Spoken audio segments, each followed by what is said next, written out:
state, talk about where we're going, and talk about Hillary Clinton's presidential visit, her first visit to the state. We are working on a bit of a schedule today, so we're going to take a couple questions afterwards, and then get it going. So, without delaying any further, proud to introduce Lieutenant Governor Rebecca Kleefisch. Yeah, I was back there talking. Well, good morning, everyone. We know that Hillary Clinton is in town today, and so we thought it was appropriate for us to give this press conference for some contrast. So we are going to tell the truth. Hillary Clinton is going to be stumping for votes today, and we wanted to warn those Wisconsin voters who may somehow be fooled by Hillary Clinton's rhetoric. We know that what those voters who might be tempted to vote her way would get with a Hillary Clinton presidency is not at all what she will be promising just in order to get elected. That's because we know that Hillary Clinton has a lying problem. It's not just us who believe that. Right now, 51% of American voters say that she has an unfavorable view in their opinion.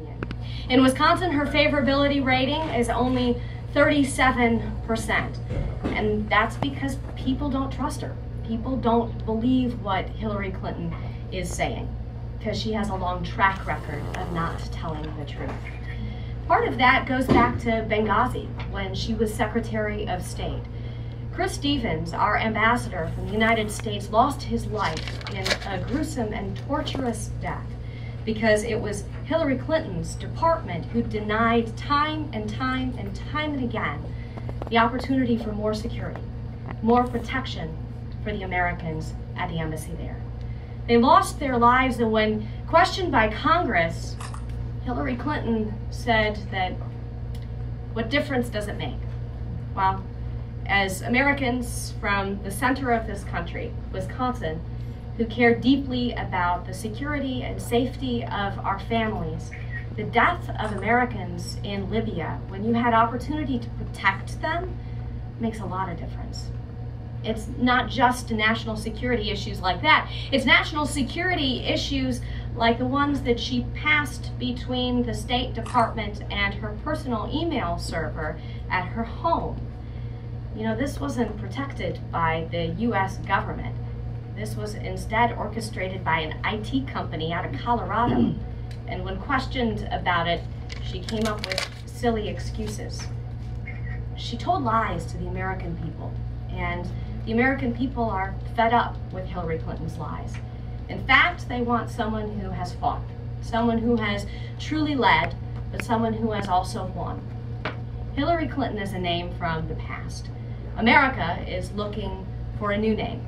Scott Walker is our terrific governor, has led Wisconsin back on the track to prosperity, and we're tremendously proud of the success story that Wisconsin has become.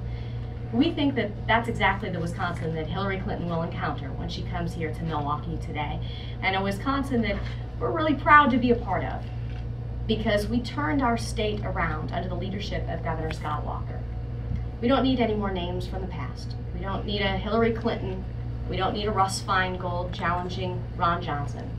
We need true and real reform, people who look to the future, like Wisconsin already has. And so while we welcome Hillary Clinton to our great state today, urge her to stay as long as she likes and spend her money to boost our economy, we also have a warning for Wisconsin voters. Don't believe Hillary Clinton, because she just doesn't tell the truth. So with that, I would be happy to take any questions. Lieutenant Governor, your administration's approval rating is about 39 or 40%, so I'm just wondering why you're attacking her approval rating.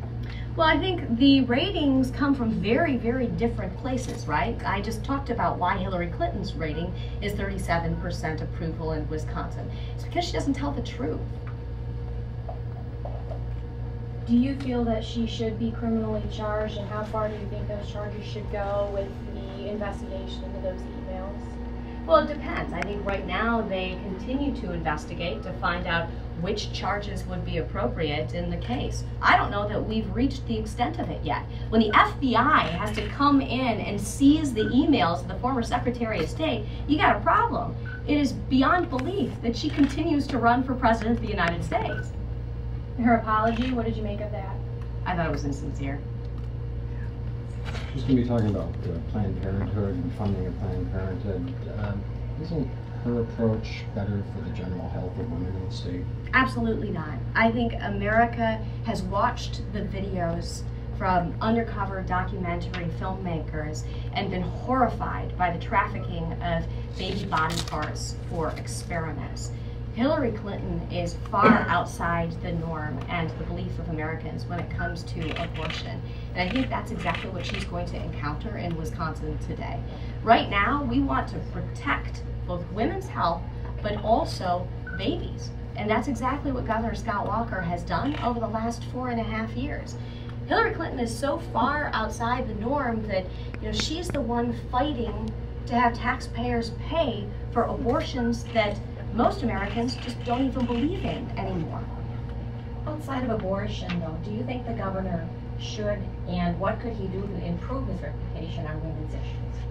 Well, define women's issues for me, because when I think of women's issues, as a woman, I think of the issues that will solve the potholes on our roads so that I don't have to pay for the front end of my car to be fixed. I think of what's going to make groceries more affordable and what's going to drive the price of gas to the point where I can afford to fill up my minivan. What's going to make it easier for my kids to get a great education so they can stay in Wisconsin and get the jobs they want in order to continue to be successful. I also care deeply about healthcare, which is why Governor Walker rolled out a very reasonable healthcare plan that was widely touted a couple of weeks ago as a solution to the Patient Protection and Affordable Care Act. We want market-driven solutions. You guys know that I'm a cancer survivor. There's not going to be a person out there who cares more deeply about protecting those who have pre-existing conditions than me. The governor cares deeply about that too. But the solutions in healthcare are market-driven. They're not government-driven. I would argue that the solutions for America's challenges in general are always going to be those driven by the people and not government.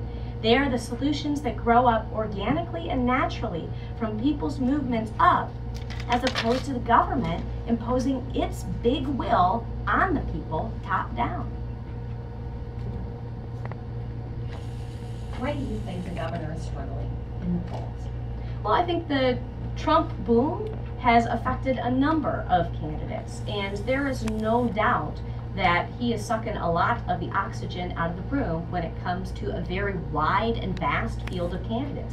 I think the field of candidates that we have in the Republican primary for President of the United States is quite extraordinary right now. We have a lot of big thinkers, and we have a lot of folks who are bringing new ideas to the table. People who are new to politics in general, and also those who are new to talking about Washington, D.C., including our Governor, Scott Walker. I think we need someone from outside Washington, D.C.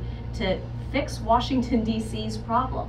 One of the things that you continue to hear is that Washington's messed up. Congress has a very low approval rating, and it's not because they've done a spectacular job. It's because people are genuinely frustrated, fed up with the mess that's going on in Washington. Governor Walker aims to go in and fix Washington, D.C.